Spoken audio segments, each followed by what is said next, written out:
O que Deus quer nos ensinar com o coronavírus? É sobre isso que nós temos estudado, e esse é o terceiro domingo que nós estamos dentro dessa temática. Nós vimos no primeiro dia que o que Deus quer nos ensinar é a buscá-lo de todo o coração, que em momentos como esse, onde nós nos vemos frágeis, nós podemos então e nós devemos nos colocar de joelhos diante do Senhor e buscá-lo de todo o coração, porque a palavra de Deus diz que quem busca o Senhor de todo o coração encontra. Nós vimos na semana passada que uma outra coisa que Deus quer nos ensinar nesse tempo de coronavírus é que Ele está trabalhando mesmo em meio a situações adversas. Nosso Deus não é um Deus que perde as rédeas da história. Em nenhum momento acontece isso. Pelo contrário, mesmo em meio a situações difíceis, Ele permite e Ele está controlando tudo. E Ele tem propósitos e bons propósitos com tudo isso, que é amadurecer os nossos corações e as nossas vidas. Deus não está preocupado com o nosso bem-estar. Ele está preocupado em formar em nós o caráter de Jesus e nos amadurecer como pessoas. Nós vimos isso na semana passada. E você pode olhar no nosso canal no YouTube e acompanhar e ouvir essas duas mensagens no nosso canal. Hoje eu quero estudar com você e eu quero ver com você. E uma outra coisa que Deus quer nos ensinar nesse tempo de coronavírus é a processar as nossas emoções diante do Senhor. E eu quero começar fazendo uma pergunta para você.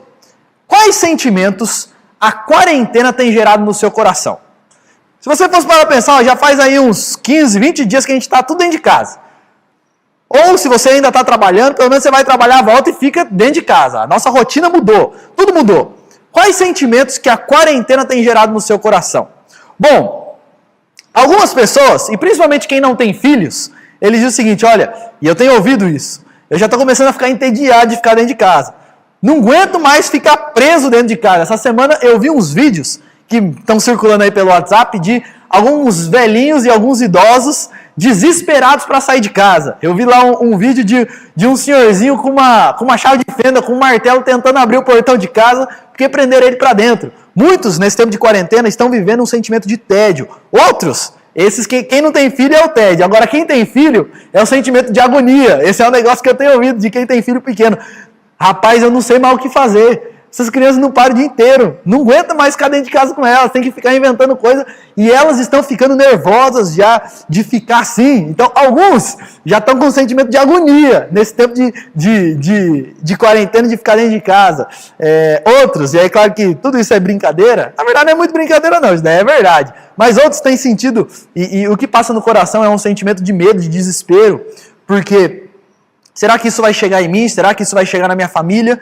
Será que isso vai chegar no meu serviço? Outros já estão vivendo um tempo de profunda ansiedade, porque isso já chegou nele, já afetou o trabalho dele, já afetou a renda dele, então ele está, como é que vai ser o mês que vem? Eu aguento mais uma semana, e aí fica com esse negócio de todos os comércios fechados, que não são essenciais, e o sentimento do nosso coração é, olha, mais uma semana eu consigo, mais 2 semanas eu consigo, mas e se não voltar daqui 2 semanas? E se não voltar daqui 3 semanas? Será que isso vai durar mais 2 meses? Aquele sentimento de ansiedade, talvez seja esse o sentimento que está passando no seu coração nesse tempo de quarentena. Outros, e eu tenho ouvido isso também, o sentimento que tem passado no coração é o sentimento de estresse, de ira. Ficar dentro de casa, todo mundo junto, e aí isso tem acontecido, né? Isso acontece quando a gente fica muito tempo junto. No mesmo lugar e a gente já não tem uma boa convivência, aí que o negócio enrosca de vez. Algumas pessoas têm vivido esse tempo de quarentena num profundo estresse, tem sido um tempo de ira, de muita briga. Eu ouvi uma pesquisa, não sei se isso é verdade, mas que o tempo de quarentena que houve na China, o número de divórcios aumentou, porque muitos têm vivido um tempo de profundo estresse dentro de casa. Outros, o contrário disso, tem vivido um tempo de profunda alegria por estar com a família. Eu tenho ouvido de algumas pessoas que esse tempo de quarentena tem sido uma bênção, porque eu sempre quis ficar mais juntinho da minha família e agora eu estou aproveitando esse tempo junto com eles. Outros, esse tempo de quarentena tem despertado um sentimento de preguiça. Rapaz, eu fico em casa o dia todo, eu fico com vontade de fazer nada, o dia inteiro largado no sofá assistindo Netflix. Enfim, quais são os sentimentos que a quarentena tem despertado no teu coração? E aí eu faço uma segunda pergunta agora. E como você tem processado esses sentimentos que passam no seu coração? E aqui a gente está falando da quarentena, mas pensa na sua vida de maneira geral. Como você processa os sentimentos que passam no seu coração? Talvez você olhe e fale, Júlio, mas eu sou homem, eu sou uma pessoa fria, eu praticamente não tenho sentimentos. Talvez você, mulher, esteja pensando nesse momento, olha, isso daí vale para mim, mas meu marido quase não tem sentimento, eu nem sei por que você está falando isso, mas ainda que seja a frieza, isso é um sentimento. Como você processa os seus sentimentos, os sentimentos que passam no seu coração? Normalmente, como as pessoas processam seus sentimentos?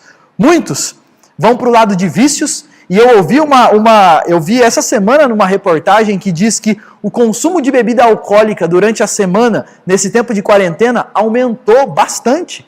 Interessante isso, porque muitos, diante dos seus sentimentos complicados e dos sentimentos da quarentena, o que eles fazem? Eles vão beber. E uma coisa que eu falo para você esse não é o tempo para nós criarmos esse hábito e nem desenvolvermos esse hábito. Mas muitos lidam com as suas crises e com os seus problemas emocionais com vícios dos mais diversos. Outros vão para o lado das compulsões. Uma coisa que acontece já que eu estou em casa o dia inteiro, a pessoa fica compulsiva por limpeza. Ela quer aproveitar a quarentena para esfregar até o rejunte do teto. E compulsões das mais diversas. Outros vão para a área de compulsões alimentares, come demais. E isso daí eu estava conversando com um rapaz essa semana. Rapaz, depois dessa quarentena eu vou engordar pelo menos aí. Depois dessa quarentena eu chego nos 3 dígitos na balança. Alguns, diante dos sentimentos ruins, vão para esse negócio de compulsões. E come. Outros gastam o dia inteiro na televisão, Netflix, adolescentes. Muitos, o dia inteiro jogando videogame, tudo isso são compulsões. É o seguinte, eu estou com sentimentos no meu coração e eu estou tendo que lidar com isso de alguma forma. Como você lida com os sentimentos que passam no seu coração? Uma outra válvula de escape para muitas pessoas, e aí aqui a gente começa a falar um pouco mais sério, é a questão da pornografia. Muitos, diante do sentimento de tédio, eles vão e se trancam em algum lugar para ver pornografia, porque isso traz de alguma forma um sentimento, um momento de adrenalina para ele. Outros lidam com esse momento de problemas emocionais se isolando. Isso é muito comum. As pessoas, quando elas começam a ficar com as suas emoções à flor da pele, ao invés delas, como elas processam isso, elas se trancam no quarto, elas querem ficar sozinhas e falam, não, olha, e muitos nesse tempo de quarentena têm se isolado. Eu quero ficar sozinho, eu não quero conversar com ninguém, e etc. Muitos, quando as emoções estão à flor da pele, eles lidam com isso sendo agressivos com as pessoas à sua volta. Descontem todo mundo à sua volta.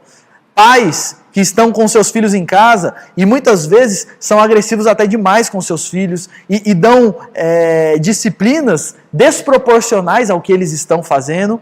Como você lida com as suas emoções? Eu quero estudar com você o Salmo 116 hoje e mostrar como que o salmista processava as suas emoções diante do Senhor. E antes de entrar no Salmo, eu quero fazer só algumas considerações sobre essa questão de sentimentos e o que a Bíblia fala sobre sentimentos. Considerações rápidas. Primeiro, os nossos sentimentos não são determinados pelos acontecimentos externos. Isso daqui é uma coisa muito importante. Os nossos sentimentos, eles não são determinados pelo que acontece à nossa volta. É possível com que coisas terríveis estejam acontecendo à minha volta e os meus sentimentos estejam bons, e é possível que coisas ótimas estejam acontecendo à minha volta e os meus sentimentos são desagradáveis. Então, as duas coisas não estão necessariamente interligadas. Os nossos sentimentos, eles podem ser agradáveis ou desagradáveis. Eu posso ter sentimentos bons no meu coração, de alegria, de paz, de gratidão, ou eu posso ter sentimentos difíceis e desagradáveis no meu coração. Além de sentimentos agradáveis e desagradáveis, os sentimentos nossos podem ser certos ou errados. Isso daqui é uma coisa muito importante porque nós vivemos em uma cultura que valoriza acima de tudo o sentimento e muitas vezes as pessoas, elas justificam suas ações erradas com os seus sentimentos. Nós podemos ter sentimentos que são errados, que nós não deveríamos ter e nós não podemos dar vazão a eles. Por exemplo, eu estou com vontade de bater em alguém. Eu não devo dar vazão a isso, esse é um sentimento errado. Então os sentimentos podem ser agradáveis e desagradáveis, podem ser certos e errados, e aí vem uma coisa muito importante que a Bíblia coloca, é que os sentimentos eles não devem ser a força diretora da nossa vida, nós não devemos viver de acordo com os nossos sentimentos e de acordo com o que vem no nosso coração, nós não podemos ser escravos das nossas emoções. Outra coisa que a Bíblia nos fala é que os nossos sentimentos não devem ser ignorados, ou seja, a gente não está nem aí para isso, a gente não leva isso em consideração, a gente acha isso uma grande besteira, e isso daí é uma coisa, principalmente homens pecam muito nisso, de colocar que qualquer coisa sentimental é uma grande besteira que não vale de nada. A Bíblia também não ignora os sentimentos, nós somos seres criados por Deus com emoções, e por isso as emoções devem ser levadas em conta, e as emoções devem ser trabalhadas. Sempre elas devem ser trabalhadas na presença de Deus. Dito tudo isso, eu quero ler com você o Salmo de número 116, para a gente ver como processar as nossas emoções diante do Senhor. O salmista diz o seguinte: amo o Senhor, porque ele ouve a minha voz e as minhas súplicas, porque inclinou para mim os seus ouvidos. Invocá-lo-ei enquanto eu viver. Laços de morte me cercaram, e angústias do inferno se apoderaram de mim. Caí em tribulação e tristeza. Então invoquei o nome do Senhor. Ó Senhor, livra minha alma. Compassivo e justo é o Senhor. O nosso Deus é misericordioso. O Senhor vela pelo simples. Achava-me prostrado, e Ele me salvou. Volta minha alma ao teu sossego, pois o Senhor tem sido generoso para contigo. Pois livraste da morte a minha alma, das lágrimas os meus olhos, da queda os meus pés. Andarei na presença do Senhor na terra dos viventes. Eu cria, ainda que disse, estive sobre modo aflito. Eu disse na minha perturbação, todo homem é mentiroso. Que darei ao Senhor por todos os seus benefícios para comigo? Tomarei o cálice da salvação e invocarei o nome do Senhor. Cumprirei os meus votos ao Senhor na presença de todo o seu povo. Preciosa é aos olhos do Senhor a morte dos seus santos. Senhor, deveras sou teu servo, filho da tua serva. Quebraste as minhas cadeias. Oferecer-te-ei sacrifícios de ações de graças e invocarei o nome do Senhor. Cumprirei os meus votos ao Senhor na presença de todo o seu povo. Nos átrios da casa do Senhor, no meio de ti, ó Jerusalém. Aleluia. Qual é a história por trás desse salmo? A gente percebe isso. Esse salmo foi escrito por um homem, pela maneira como ele descreve, que passou por sofrimentos terríveis e ficou com as suas emoções profundamente bagunçadas. Olha como ele descreve a situação dele. Ele vai falar, laços de morte me cercaram, angústias do inferno se apoderaram de mim, e eu caí em tribulação e tristeza. Deixa eu te fazer uma pergunta. Você já se sentiu assim em algum momento da sua vida? Laços de morte me cercaram. Olha o que ele está falando. Eu vivi uma situação onde eu me senti perto da morte. Angústias do inferno se apoderaram de mim. Uma angústia demoníaca, uma angústia satânica, uma angústia do inferno tomou conta do meu coração, da minha mente. Eu fiquei cego por toda essa angústia. Eu caí em tribulação, em tristeza. Olha como estavam as emoções desse homem. Ele vai ainda dizer lá no versículo 11, eu disse na minha perturbação, todo homem é mentiroso. Olha a cabeça desse homem e olha que situação ele chegou. A gente pode, para pontuar algumas coisas, uma angústia profunda, medo, tristeza, desconfiança, desesperança, esgotamento. Esse homem chegou nesse ponto. Mas ele mesmo vai dizer que ele não ficou assim para sempre. Porque no começo do salmo ele mostra como que está o coração dele. Quando ele escreveu esse salmo, ele já tinha passado por essa experiência. Ele está relatando a experiência que ele teve. E ele começa o salmo dizendo como ele estava naquele momento. E quando a gente lê, a gente vê que o coração dele estava cheio de amor ao Senhor, louvor e gratidão. Versos 1 e 2 ele vai dizer, amo o Senhor, porque ele ouve a minha voz e as minhas súplicas. Porque se inclinou para mim os seus ouvidos, e invocá-lo-ei enquanto eu viver. Percebe? O coração dele está cheio de amor a Deus, cheio de gratidão e cheio de louvor a Ele. Invocá-lo-ei ao Senhor, eu amo o Senhor, Ele ouve a minha voz. O coração dele mudou de tribulação, angústia, desespero, desconfiança. O coração dele agora está cheio de amor, esperança, gratidão, louvor. O que aconteceu? Qual caminho ele trilhou para sair de um lugar e foi para o outro? Será que ele ficou orando 10 anos e de repente um dia ele acordou e tudo mudou? Não, sabe o que aconteceu? Esse homem processou as suas emoções diante do Senhor. E deixa eu te falar uma coisa. O Senhor Jesus e o Senhor Deus nos convoca a processar todas as nossas emoções diante dele o tempo todo. Independente das emoções que nós temos no nosso coração, sejam emoções boas ou sejam emoções ruins, todos nós devemos processar as nossas emoções diante do Senhor.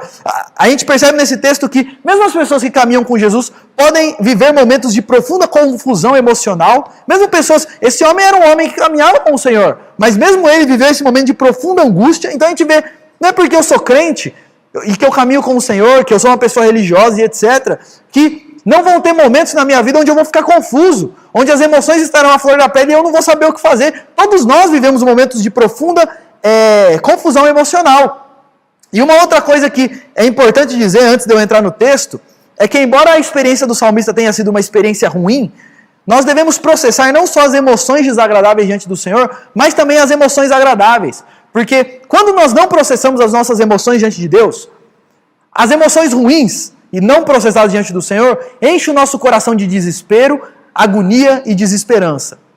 Para a gente alcançar a gratidão e a esperança, a gente precisa processar as nossas emoções diante do Senhor. Agora, quando a gente vive experiências boas e estamos com o nosso coração cheio de alegria e não processamos isso diante do Senhor, facilmente nós caímos num coração cheio de orgulho, um coração cheio de autoconfiança e um coração distante do Senhor. Então, independente das nossas emoções, nós precisamos processá-las diante do Senhor. E como processar nossas emoções diante do Senhor? Então, a partir de agora, eu quero explorar algumas questões que esse salmo nos mostra, que são os passos para nós colocarmos as nossas emoções e processarmos tudo que passa na nossa mente e no nosso coração diante do Senhor. Primeira coisa que nós aprendemos é que nós precisamos orar sinceramente ao Senhor. O salmista vai dizer lá no verso 3, então eu invoquei o nome do Senhor. Ó Senhor, livra minha alma. E aqui tem um ponto muito importante, percebe o seguinte, precisamos orar sinceramente ao Senhor. Porque existem algumas orações que não interessam a Deus. Algumas orações que não chegam até Deus. E o que é uma oração não sincera? A ideia de uma oração sincera é uma oração onde eu estou sem maquiagem. Eu abertamente estou me colocando diante de Deus e abrindo meu coração diante de Deus. Quais são orações que não interessam a Deus? Orações bonitas, mas não sinceras. Quantas vezes nós vamos orar a Deus e a nossa grande preocupação é usar palavras bonitas. Mas aquilo não é exatamente o que se passa no nosso coração. Nós fingimos que está tudo bem e muitas vezes a gente conversa com Deus sobre coisas que não é exatamente isso que está no nosso coração. Usamos palavras, mas isso, Deus exige a sinceridade de nós. Orações que não agradam a Deus, orações mecânicas. Onde, quantas vezes nós vamos orar e nós oramos sempre as mesmas coisas, usamos sempre as mesmas palavras e nós achamos que se a gente repetir bastante as mesmas coisas, Deus vai ouvir. Quando o que Deus quer de nós é uma oração sincera. É que nós, de fato, abramos o nosso coração. Então, qualquer tipo de oração mecânica, uma repetição vazia, onde você simplesmente você está acostumado a orar naquele momento, então você ora pelas mesmas coisas, do mesmo jeito, sem abrir o seu coração, sem expressar suas emoções. Isso são orações que não interessam a Deus. Muitas vezes, orações que não são sinceras, quando são orações para barganhar com Deus. O que é uma oração não sincera? E por que essa ideia da barganha? Porque, na verdade, eu estou buscando a Deus só porque eu estou querendo alguma coisa dele. Então, eu me coloco diante de Deus e muitas vezes a gente faz até promessas, e é muito comum isso, pessoas buscarem a Deus só em momentos onde elas estão precisando de alguma coisa, e elas fazem algumas promessas. Senhor, se você me abençoar dessa forma, eu nunca peço nada para o Senhor. Então, eu estou aqui pedindo, e se o Senhor me abençoar, eu prometo que eu vou...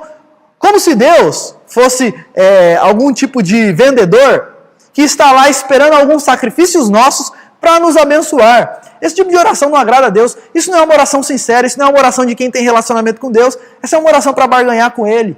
Orações que não agradam a Deus, a oração também como se fosse uma tentativa. Isso é muito comum. As pessoas tentam de tudo. Então elas vão lá e tentam falar com Deus também. Se der certo, deu. Se não der, não deu. Ela não acredita que de fato isso possa fazer alguma diferença, mas vai que. É mais uma tentativa. Quais orações não interessam a Deus? Orações que a gente faz para impressionar. A gente quer impressionar os outros, a gente quer impressionar Deus. E sabe o que é uma oração sincera? E esse é o primeiro passo para nós lidarmos com o que passa na nossa mente e no nosso coração diante de Deus. Oração sincera é abrir o nosso coração, expondo os nossos sentimentos, expondo os nossos dilemas, expondo as nossas dúvidas, expondo os nossos desesperos. Deixa eu te fazer uma pergunta. Principalmente você que está vivendo nesse tempo de quarentena uma situação de completa incerteza com relação à sua vida profissional e etc. Você já se colocou diante de Deus falando, Senhor, eu estou desesperado. Senhor, eu não sei o que vai ser. Senhor, eu estou com medo. E se acontecer isso? Senhor, o que tem passado na minha mente e no meu coração é isso. Senhor, se não der certo isso, eu estou pensando em fazer isso. Mas e se não der certo? Você tem rasgado o seu coração diante de Deus e conversado com Ele sobre tudo que se passa na sua mente e no seu coração? E talvez você fale, Júlio, mas eu nem preciso porque Deus me conhece. A minha oração diante de Deus é assim, Senhor, Tu sabes, amém. Ele já sabe de tudo mesmo? Ok, é verdade que Deus sabe, mas esse tipo de oração, e quando a gente se coloca de maneira sincera diante do Senhor, isso tem mais do que o efeito isso não serve para informar Deus. Isso serve para, durante esse tempo de contato e comunhão com Deus e conversa com Deus, Deus vai trabalhando no nosso coração, Deus vai mexendo na nossa mente, no nosso coração e nas nossas emoções, para nos alinhar com a vontade dele. Oração é a melhor terapia que existe. Porque quando nós fazemos isso diante do Criador dos céus e da terra, Ele mesmo vai colocando a mão no nosso coração e na nossa mente e ajustando aquilo que está fora do lugar. E é claro que nós precisamos orar sinceramente ao Senhor com uma postura de humildade, com uma postura de respeito, com uma postura de confiança. Não estou falando que a gente tem que chegar diante de Deus, Senhor, é o seguinte, está acontecendo isso, vê se... Não, é uma postura de humildade, sabendo que Ele cuida. Muitos vão buscar Deus e questionam, blasfemando contra Deus. E tem gente que até fala que você tem que colocar Deus na parede. Isso é uma besteira, uma loucura. Nós precisamos nos aproximar de Deus com uma oração humilde, mas com um coração humilde, com uma postura humilde, com uma postura de respeito e confiança. Senhor, eu sei que o Senhor está cuidando de tudo, me ajuda. Só que, e muitas vezes essa é a nossa oração, eu sei que o Senhor está cuidando de tudo, mas eu não estou conseguindo descansar nisso. Por favor, trabalhe no meu coração. E quando a gente lê a Bíblia, a gente vê vários exemplos de orações sinceras diante do Senhor. Um exemplo de oração sincera é a oração de Ana, segundo registrado em 1 Samuel 10:11. Olha o que o texto vai dizer. Levantou-se Ana e com amargura de alma orou ao Senhor e chorou abundantemente. Olha, como que ela estava naquele momento? Com uma alma amargurada.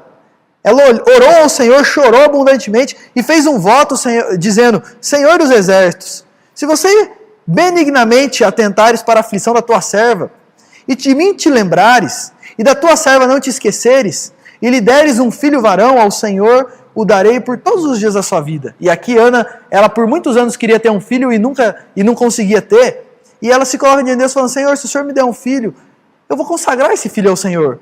E talvez, nossa, mas ela não está barganhando com Deus? Seria barganha se essa fosse a única oração que Ana fez na vida dela.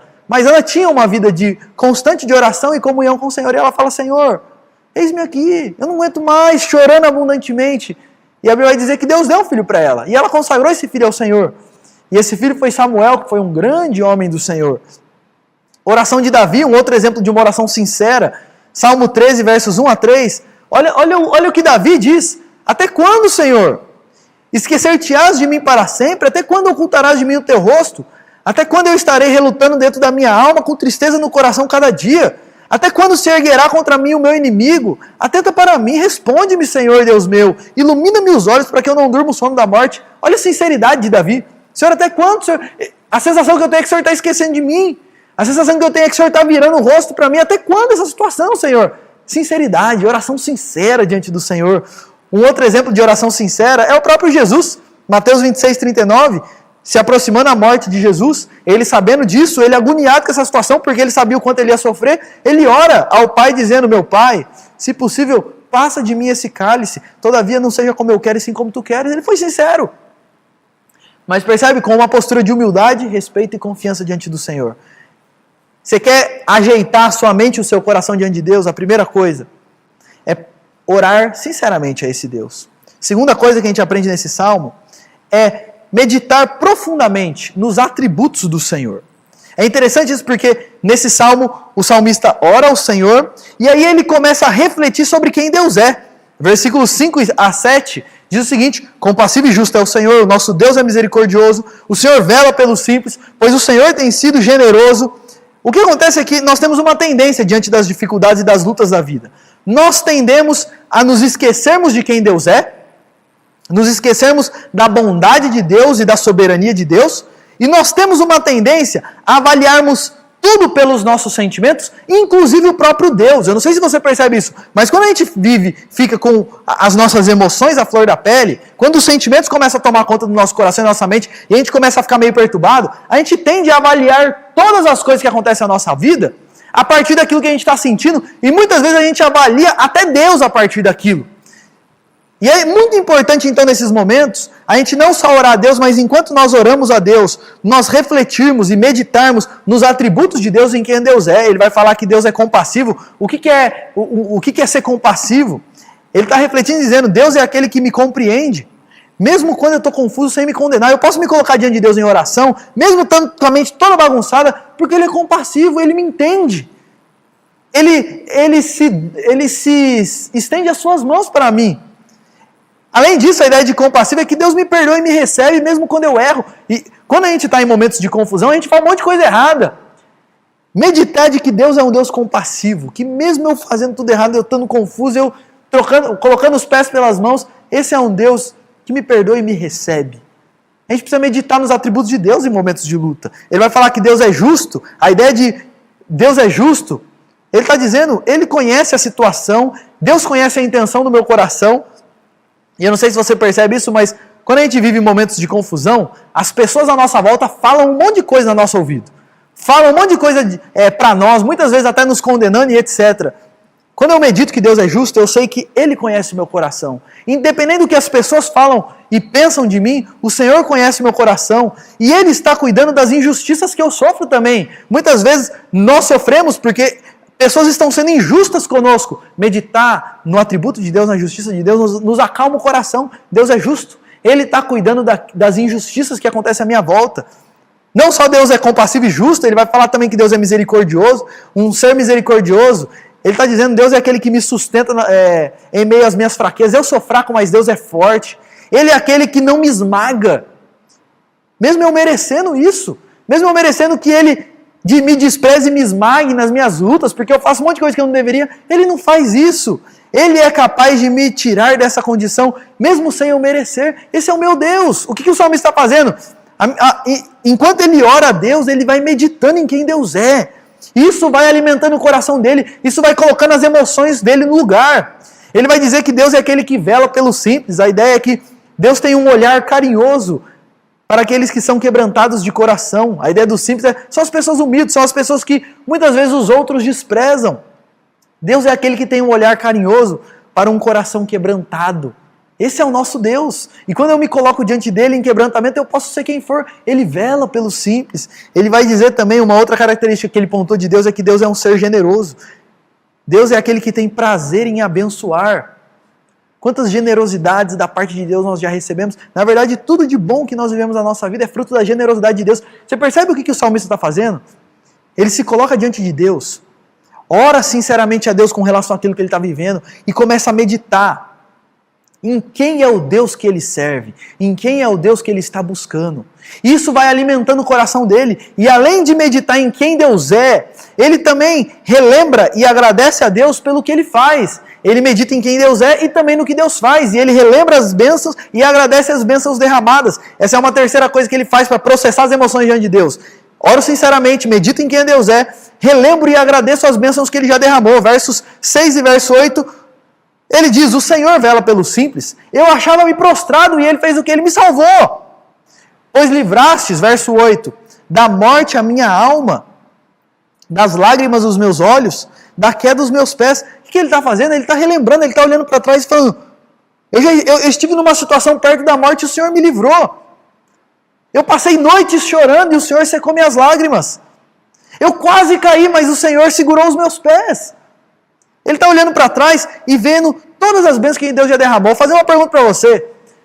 Pensa só nessa semana aí que passou. Quantas bênçãos você pode pontuar que Deus derramou nas nossas vidas? Só pensando em coisas simples aqui. Deus nos conservou em saúde essa semana. Todos os dias nós acordamos vivos. O vírus está por aí, mas são poucas as pessoas e ele tem se alastrado de maneira devagar. Deus tem cuidado das nossas vidas e mesmo quando nos falta saúde, Ele tem nos dado consolo. Deus tem nos livrado da morte. Para um pouquinho, pensa na sua história. Quantas situações já aconteceram que você quase morreu? Já passou perto da morte? Deus nos livrou. Eu já tive situações onde eu quase morri, mas Deus nos livra. Onde eu passei por perigos terríveis, o Senhor nos livrou. Quantas coisas boas Deus tem derramado. Para um pouquinho e pensa. Uma coisa que eu ouvi essa semana de uma pessoa, rapaz, esse negócio de ficar em casa não está dando certo. Minha esposa cozinha bem, é bolo disso, é doce disso, é costela, é não sei o quê. Quantas coisas boas Deus nos permite viver. Isso é tudo fruto da bondade de Deus. E quando nós, em meio às confusões que nós vivemos, nós paramos para refletir no que Deus já fez, isso nos faz enxergar além da confusão. Isso nos faz, é como se a gente estivesse na neblina, e isso dissipa as neblinas para que a gente possa olhar. O mesmo Deus que cuidou da gente até aqui, Ele é o mesmo ontem, hoje, para sempre. O Jesus que cuidou de mim até aqui é o Jesus que vai continuar cuidando. Isso nos enche de esperança. Porque quando eu olho para frente, à luz do passado, quando eu olho para o futuro, à luz de tudo que Deus já fez, isso me faz, mesmo quando tudo está muito nebuloso, a esperança de que Deus está cuidando de tudo. Isso faz brotar no nosso coração gratidão. Muitas vezes, em meio às confusões da vida, a gente começa a reclamar, começa a ser pessimista, começa a olhar tudo do lado negativo. Se amanhece o dia nublado, tá louco, viu? Queria lavar roupa, não vou conseguir lavar. Se amanhece o dia muito sol, tá louco, muito calor. As roupas vão ficar esticada, dura demais no varal. Sempre olhando para o lado ruim da coisa. Agora, quando a gente começa a refletir em tudo que Deus faz, tudo que Deus já fez, isso começa a brotar no nosso coração gratidão e a gente começa a olhar para a vida de um jeito diferente. E é por isso que nós precisamos processar as nossas emoções diante do Senhor. E aqui vale também para quando coisas boas acontecem na nossa vida. Porque quando começa a acontecer muitas coisas boas na nossa vida, se nós não processamos tudo isso na presença do Senhor, a nossa tendência é começar a encher o nosso coração de orgulho e a começar a achar que tudo aquilo lá de bom acontece porque eu estou me esforçando e eu estou correndo atrás. Eu preciso fazer isso para que o meu coração sempre se mantenha em humildade e em confiança na presença do Senhor. E aqui quando a gente fala das bênçãos derramadas, não tem como a gente não se lembrar de que a principal de todas as bênçãos é a pessoa de Cristo Jesus. Nós estávamos mortos dos nossos pecados. Deixa eu te dar uma informação que talvez você não saiba. Mas se Deus colocasse você diante dele e te julgasse a partir daquilo que você faz, ninguém se salvaria. Todos nós estaríamos perdidos e seríamos lançados no inferno no mesmo momento. Porque no céu só entra quem é 100%. Ou você é santo ou você é pecador. Eu tenho certeza que você não é santo. Então todos nós erramos, todos nós falhamos e todos nós merecemos o inferno.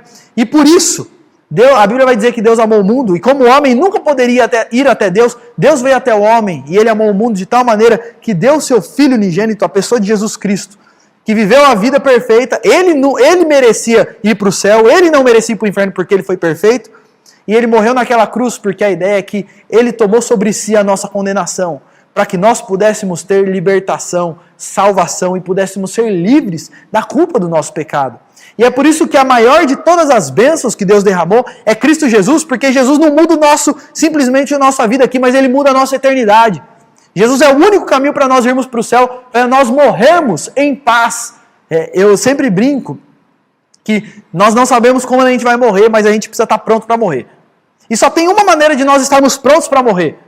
É se nós estivermos em paz e em comunhão com Cristo Jesus, porque Ele é o único que nos livra da morte e nos traz vida eterna. E quem recebe essa salvação? Quem se arrepende dos seus pecados e crê e se entrega a Cristo Jesus. A principal de todas as bênçãos que Deus derramou nas nossas vidas. E se Deus derramasse só essa bênção e mais nenhuma, se nós vivêssemos a vida mais desgraçada do universo aqui na Terra, e Ele derramasse só essa bênção, nós ainda teríamos motivos de sobra para louvar e agradecer a Ele para o resto da nossa vida. Porque nós merecemos a vida mais desgraçada do mundo. Mas Ele nos dá a vida eterna em Cristo Jesus. Eu sempre brinco, quando as pessoas me perguntam como que eu falo, eu estou melhor do que eu mereço. Porque o que eu mereço? Eu mereço o inferno. Eu tenho vida, comida todos os dias, ainda que não seja sempre um filé de salmão. Todos os dias eu tenho alguma coisa, pelo menos um arroz com ovo.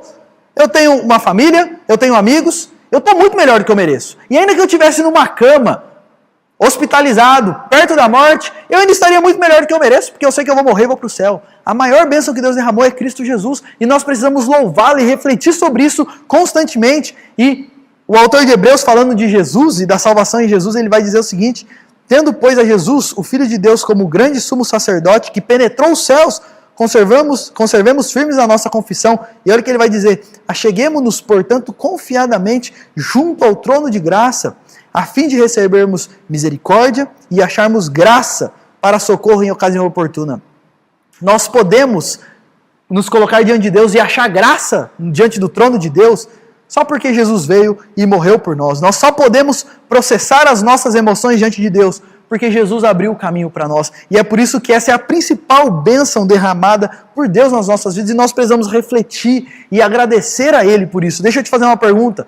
Quando foi a última vez que você orou agradecendo a Deus porque Ele enviou Jesus para te livrar do inferno?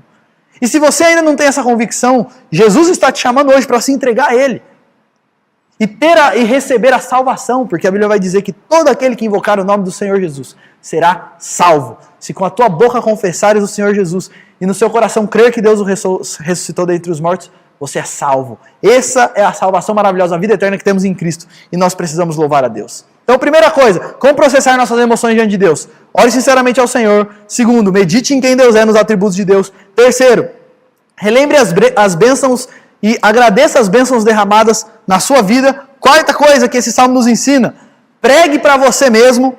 Versículo 7, volta minha alma ao teu sossego, pois o Senhor tem sido generoso para contigo. O salmista está conversando com quem aqui? Ele está conversando com ele mesmo. Está conversando com a alma dele. E aqui é uma coisa muito interessante.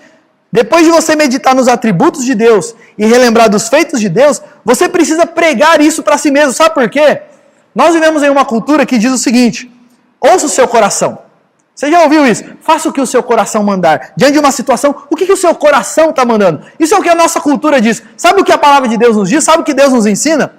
Você não tem que ouvir o seu coração, não. Você tem que falar o seu coração, você tem que pregar para o seu coração. Você não tem que ser escravo das suas emoções. Mas você tem que ensinar o seu próprio coração e refletir, não naquilo que você está sentindo, mas naquilo que o Senhor deseja. São as suas emoções que têm que se moldar ao que Deus diz. Então, uma coisa que a gente aprende nesse salmo é que nós não devemos ouvir o nosso coração, nós devemos pregar ao nosso coração, assim como o salmista, volta minha alma, ó minha alma, ao teu sossego. A ideia aqui é o seguinte, minha alma estava sossegada num lugar tranquilo, e aí ela foi caçar confusão e fora. Foi arrumar confusão fora do refúgio. Minha alma, para de besteira, volta para o refúgio. Confia no Senhor, descansa em Deus. Ele está pregando para Ele mesmo. Gente, fazer isso, pregar para si mesmo, nos ajuda a reinterpretar situações e organizar os nossos sentimentos. Quando a gente começa, Júlio, para com isso, Júlio, o que é isso? Olha o que você está pensando. Olha o que você está sentindo. Você está se esquecendo de quem Deus é. Você está se esquecendo do que Deus fez. Lembra, Júlio. Lembra que naquela vez Deus fez assim. É o mesmo Deus que está cuidando de você. Quando você começa a pregar para si mesmo. Lembra, Júlio, que Deus é um Deus misericordioso. Deus é um Deus que mandou Jesus para te salvar. Calma. Quando você começa a fazer isso, você começa a olhar para a situação de outro jeito. E os seus sentimentos começam a ser reorganizados pelo Senhor. Eu lembro aqui de outros dois textos bíblicos sobre essa questão de falar para si mesmo. Salmo 42:5, o salmista diz para si mesmo, por que estás abatido a minha alma? Por que te perturbas dentro de mim? Isso daqui é Davi falando. Espera em Deus, pois ainda louvarei a Ele meu auxílio e Deus meu. Ele está conversando com quem? Com Ele mesmo, ele está pregando para Ele mesmo. Filipenses 4:8, embora não esteja falando sobre pregar para si mesmo, a ideia é exatamente a mesma. Paulo está dizendo o seguinte, finalmente, irmãos, tudo que é verdadeiro, tudo que é respeitável, tudo que é justo, tudo que é puro, tudo que é amável, tudo que é de boa fama, se alguma virtude há e se algum louvor existe, seja isso que ocupe o vosso pensamento. Paulo está dizendo, controle os seus pensamentos, selecione os seus pensamentos, discipline os seus pensamentos, não deixe a sua mente vagando por aí, pregue para si mesmo. Encha a sua mente e o seu coração de quem Deus é e do que Deus faz. É assim que nós processamos as nossas emoções diante de Deus. E por fim, uma quinta etapa aqui de como processar as nossas emoções diante de Deus. Sobretudo, consagre-se pela fé ao Senhor. Olha que coisa linda que o salmista vai dizer lá nos versículos 9 e 10. Andarei na presença do Senhor, na terra dos viventes. Eu cria, ainda que disse, estive sobre modo aflito. E eu disse na minha perturbação, todo homem é mentiroso. Olha o que o salmista está dizendo aqui. Ele está se consagrando a Deus dizendo o seguinte, independente do que acontecer, eu vou viver aqui servindo ao Senhor. Eu andarei na presença do Senhor, na terra dos viventes. Ainda que eu estivesse sobre modo aflito, eu cria no Senhor. Eu não perdi a fé, não. Eu continuei comprometido com o Senhor, ainda que eu não entendesse nada. Eu me comprometi a servir ao Senhor e eu continuo me consagrando a Deus. Esse daqui é um ponto muito importante, porque é muito comum pessoas que elas querem buscar Deus para resolver os seus problemas, mas elas não têm compromisso com o Senhor, com a palavra do Senhor, com o que Deus deseja para a vida delas. Então é assim, elas vivem a vida delas do jeito que elas bem entendem, e quando a coisa começa a ficar muito complicada, elas vão buscar Deus. Elas buscam a Deus para Deus resolver o problema, mas elas não têm compromisso com o Senhor. Para processar as nossas emoções diante de Deus, e experimentarmos o cuidado, a transformação que vem do Senhor, junto com todos esses passos, é preciso que haja um coração que pela fé se consagra ao Senhor. Eu viverei na presença do Senhor. Eu andarei com o Senhor, custe o que custar, independente do que acontecer. Eu posso não estar entendendo nada, mas eu não vou abandonar o meu Deus. Eu posso não estar entendendo nada, mas eu vou continuar falando o que Ele quer que eu faça. Eu posso estar completamente confuso, sobremodo aflito, Mas eu vou continuar crendo nesse Deus. Ainda que eu não confie em mais ninguém, ainda que todo homem seja mentiroso, continuarei andando com o Senhor. Ele está dizendo, seja bom ou seja ruim, eu não vou desistir não. Vou continuar caminhando com o Senhor. Mesmo que eu esteja aflito, mesmo que eu não confie em ninguém, eu creio no Senhor. Você percebe o compromisso dele aqui com o Senhor? E mais uma vez, isso daqui vale para quem está passando por problemas e emoções ruins, e também quem tem emoções boas, porque é muito comum a pessoa que, quando a coisa começa a caminhar muito bem, aí ela esquece do compromisso que ela tem com o Senhor. Parece que assim, enquanto a coisa estava ruim, aí ela precisava de Deus. Agora que as coisas melhoraram, ela acha que ela não precisa mais de Deus. Percebe o compromisso que o salmista tinha? De, eu faço todas essas coisas e no meu dia a dia eu continuo caminhando com o Senhor. E eu quero deixar uma palavra para você nesse momento. Eu não sei o que você tem enfrentado. Eu não sei quais são as lutas que passam na sua vida. Mas não desista não. Continue pela fé. Continue caminhando. Às vezes demora um pouquinho, mas continue. Salmo 41. Esperei confiantemente pelo Senhor. Ele se inclinou para mim e me ouviu quando clamei por socorro. Continue esperando e andando com o Senhor. Processando suas emoções diante do Senhor. Ele vai vir. Ele vai agir. Ele vai trabalhar. E o que nós vemos, e o final desse salmo vai nos mostrar, quando nós processamos as nossas emoções diante do Senhor, nós amadurecemos. O salmista termina o salmo dizendo o seguinte, versos 12 a 19, que darei ao Senhor por todos os seus benefícios? Depois de Deus fazer tudo isso na minha vida, o que eu vou dar em troca ao Senhor? Ele vai dizer, tomarei o cálice da salvação e invocarei o nome do Senhor. Eu continuarei. É interessante isso. O que eu vou dar em troca para o Senhor? Ele fala, na verdade, a melhor coisa que eu posso dar ao Senhor é continuar caminhando com Ele. Na verdade, Deus não tem nada que a gente possa dar ao Senhor que Ele não tenha. Não tem nada que a gente possa dar ao Senhor que vai mudar a vida dele. Ele é completamente suficiente, Ele não precisa de nós. Sabe o que a gente pode dar para o Senhor? É o reconhecimento da nossa completa carência dEle e continuar dependendo dEle. Isso agrada a Ele. Quando nós nos achegamos a Ele reconhecendo a nossa pequenez, nos arrependendo e buscando nele graça, olha lá, eu tomarei o cálice da salvação, eu preciso da salvação, eu vou invocar o nome do Senhor. Ele continua, eu cumprirei os meus votos ao Senhor na presença de todo o seu povo. Preciosa é aos olhos do Senhor a morte dos seus santos. Senhor, deveras, sou teu servo. Eu sou teu servo, filho da tua serva, quebrais as minhas cadeias. Oferecer-te-ei sacrifício de ações de graças e invocarei o nome do Senhor. Percebe o que tudo isso produziu na vida dele? Uma consagração ainda maior, uma maturidade espiritual, uma vida mais profunda com Deus. Ele termina dizendo, cumprirei os meus votos ao Senhor, na presença de todo o seu povo, nos átrios da casa de Deus, no meio de ti, ó Jerusalém, aleluia. Ele termina dizendo, e eu vou, na presença de todo mundo, proclamar, cumprir os meus votos e proclamar o que o Senhor tem feito na minha vida. Quando nós processamos as nossas emoções diante de Deus, nós amadurecemos na graça dele. E eu quero terminar colocando algumas perguntas finais para você. Como você processa suas emoções? Seja suas emoções agradáveis ou desagradáveis. Como você processa suas emoções? Talvez você seja uma pessoa que nem se preocupa muito com isso. E talvez é por isso que você está entrando num processo ruim na sua vida e na sua família. Como você processa suas emoções agradáveis e desagradáveis? O Senhor Jesus te chama. O Senhor te chama para processar todas as suas emoções diante dele, por meio de Jesus. E você faz isso orando sinceramente, meditando nos atributos de Deus, relembrando os feitos do Senhor, pregando para a sua alma e consagrando-se a Ele pela fé. E fazendo essas coisas, quer sejam coisas boas ou quer sejam coisas ruins que aconteçam à sua volta, você continuará caminhando com o Senhor, com um coração cheio de amor, cheio de gratidão, cheio de paz, cheio de confiança, cheio de esperança. Porque o Senhor é aquele que, quando Ele é o nosso pastor, e Ele pastoreia a nossa alma e as nossas emoções, nada nos faltará. E a gente pode, esse salmo é um salmo escrito há tanto tempo atrás, mas continua sendo uma realidade na vida de todos aqueles que processam as suas emoções diante do Senhor, nosso Deus, diante de Jesus, que morreu e ressuscitou, para nos trazer vida e vida em abundância. Vamos orar mais uma vez? Senhor, quando nós pensamos num texto como esse, nós somos desafiados a parar de lidar com as nossas questões e as nossas crises do nosso jeito e voltarmos os nossos olhos para o Senhor.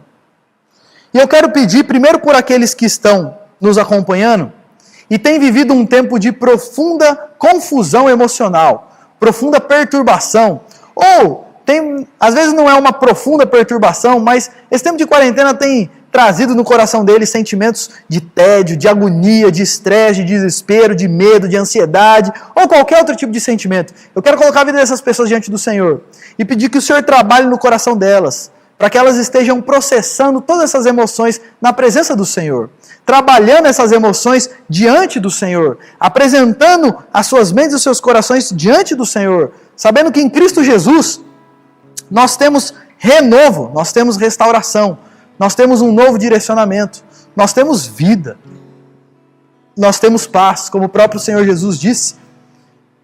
Ele deixou para nós a paz, mas não a paz como o mundo, uma paz diferente. Como Paulo diz, é uma paz que excede todo o entendimento humano. A minha oração é que o Senhor ajude aqueles que estão vivendo um tempo de confusão emocional a processar as suas emoções na presença do Senhor. Eu oro por aqueles que estão vivendo não um momento difícil emocionalmente falando, mas estão vivendo um momento bom. Estão bem, estão felizes, estão alegres, estão desfrutando de diversas bênçãos que o Senhor tem derramado na vida deles. E eu peço que o Senhor esteja trabalhando nessas vidas para que eles também estejam processando e lidando com todas essas emoções na presença do Senhor. Para que o coração deles não seja tomado pelo orgulho e para que o coração deles jamais se esqueça de quem é o Deus que dá todas essas bênçãos para eles. E a nossa oração, Senhor, é que o Senhor nos revele a cada dia quem o Senhor é, para que nós possamos crescer no conhecimento do Senhor, para que nós possamos entender qual é o plano do Senhor em Cristo para nós, para que nós vivamos vidas cada vez menos pensando nas coisas deste mundo e nos ajude a não sermos escravos das nossas emoções, mas termos nossas vidas completamente guiadas pelo Senhor, o Deus das nossas vidas. Então trabalhe em nossas vidas, continue a nos guiar com a Tua poderosa mão e com a Tua maravilhosa palavra e nos dê um coração humilde, sincero, dependente e consagrado a Cristo Jesus a cada dia, aquele que morreu, ressuscitou, está vivo e um dia voltará para nos buscar. É no nome dele que nós oramos, é nele que nós confiamos e a nossa esperança está em Cristo e somente Cristo. E é por isso que nós podemos orar e falar com o Senhor no nome dele. Amém e amém. Nós iremos